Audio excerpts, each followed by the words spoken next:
Okay बच्चों पढ़ियो इसको। ये 1992 का सवाल है। बोल रहा है structure of solid is investigated by using. बेटे किसी भी सॉलिड का जो स्ट्रक्चर होता है वो इस बात पे डिपेंड करता है कि उनके जो एटम्स वगैरह होते हैं वो कैसे अरेंज है। ठीक है। जैसा कि मैं आपको अगर इसका मॉडल बना के दिखाऊं तो मान लो बेटे ये कोई सॉलिड का सैंपल है। ठीक है। और दुनिया का हर सॉलिड एटम्स वगैरह से मिलके बना होता है, उनके अपने एक अरेंजमेंट्स होती है। मान लो बेटे ये मैंने एटम्स बना रखे हैं। अब ये मैं बना रखे हैं, अब इनको पता कैसे चला, यही हमें जानना है कि करता कौन है, कि एटम का अरेंजमेंट ऐसा ही हो। तो बेटे जो एटम्स की अरेंजमेंट होती है वो किसी सॉलिड की इंटरनल प्रॉपर्टी होती है, मतलब वो अंदर की बात होती है। तो अगर हमें एटम का अरेंजमेंट जानना है तो हमें मेटल के यानी सॉलिड के अंदर जाना पड़ेगा। अब हम तो जा नहीं पाएंगे, तो ये काम हम क्या करते हैं, किसी न किसी इलेक्ट्रोमैग्नेटिक वेव की मदद से करते हैं। और जैसा कि आप जानते होंगे कि इलेक्ट्रोमैग्नेटिक वेव की अपनी एक रेंजेज होती है। वेवलेंथ के बेसिस पे कई तरह की उनको पार्ट में बांट देते हैं। जैसे कि मैं लिखूं अगर, तो बेटे एक होता है कॉस्मिक,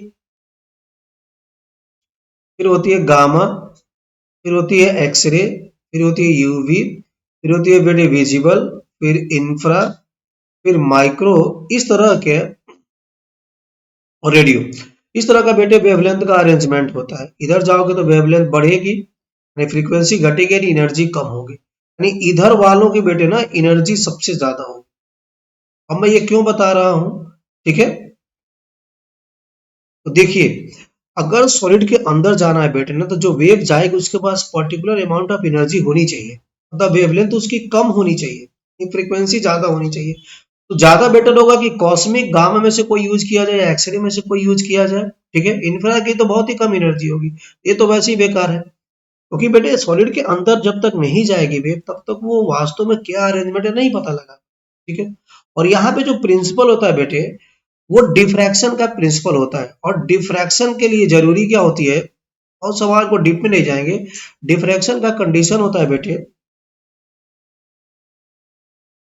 जो वेवलेंथ होनी चाहिए बेटे, वो इनके साइज के जो भी इनके बीच में स्पेसिंग होती है बेटे ना, उसके लगभग बराबर होना चाहिए, या वेवलेंथ को कम होना चाहिए। लेकिन वेवलेंथ और साइज जितना बराबर होंगे उतना ही अच्छा डिफ्रैक्शन का पैटर्न मिलेगा, मतलब हम हमें उसका अरेंजमेंट मिलेगा। ठीक है। अब जैसे इसको मैं और भी इजी वे में अगर आपको समझाऊं, तो जैसे मान लो बेटे कि ये कोई मान लो जाला है इस तरह का, मान लीजिए ऐसे, जैसे एटम का अरेंजमेंट होता है इस तरह का मान लीजिए है। अब मुझे ये बताइए, अब बेटे मान लो मुझे जानना है इसकी एक की साइज कितनी है। मुझे यार ये बताओ, इसमें मान लो कि मुझे बॉल्स वगैरह फेंक के पता करना है कि इसकी साइज कितनी। बहुत छोटे बॉल्स को अगर इसमें इसकी तरफ थ्रो करोगे तो वो तो आर पर बहुत फ्रीली हो जाएगा, तो इसकी एग्जैक्ट साइज का पता नहीं चल पाएगा। अब बहुत बड़ी साइज का बॉल थ्रो करोगे तो वो तो बिल्कुल पास नहीं होगा, तो आइडिया नहीं लगेगा। इसका एग्जैक्ट आइडिया तब लगेगा कि कितनी साइज का है, अगर इसके लगभग बराबर साइज का अगर हम बॉल इसकी तरफ थ्रो करते हैं, तब हमें इसकी सही साइज का आइडिया लग पाएगा। तो वैसे ही समझिए कि जो लैम्डा है बेटे, वो चीज है जो हम सॉलिड की तरफ थ्रो कर रहे हैं, यानी इलेक्ट्रोमैग्नेटिक वेव की प्रॉपर्टी है। और डी मतलब उसके अरेंजमेंट कैसे है सॉलिड का, मतलब उनके एटम्स के बीच में क्या डिस्टेंस है, ज्यादा दूरी है कि कम दूरी है, ये उसको बता है। तो बेटे ध्यान रखना है।